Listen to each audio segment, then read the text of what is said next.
अस्सलाम अलैकुम नाजरीन, नादिर दो न्यूज़ में आपका इस्तकबाल है। चलिए जानते हैं आज की खबर।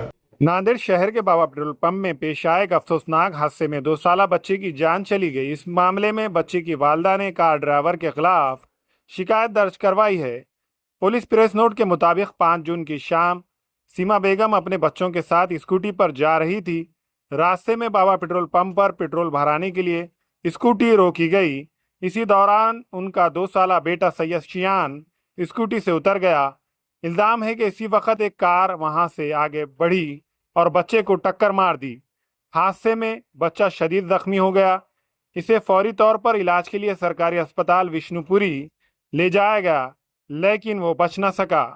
बच्चे की वालदा का कहना है कि हादसे के वक्त कार चला रहे मोहम्मद हुस्सामुद्दीन उर्फ फहीम सर मोबाइल फोन पर बात कर रहे थे, जिसकी वजह से यह हादसा पेश आया। पुलिस ने वालदा की शिकायत पर मुकदमा BNS 2023 की दफात 281 और 106 के तहत दर्ज किया।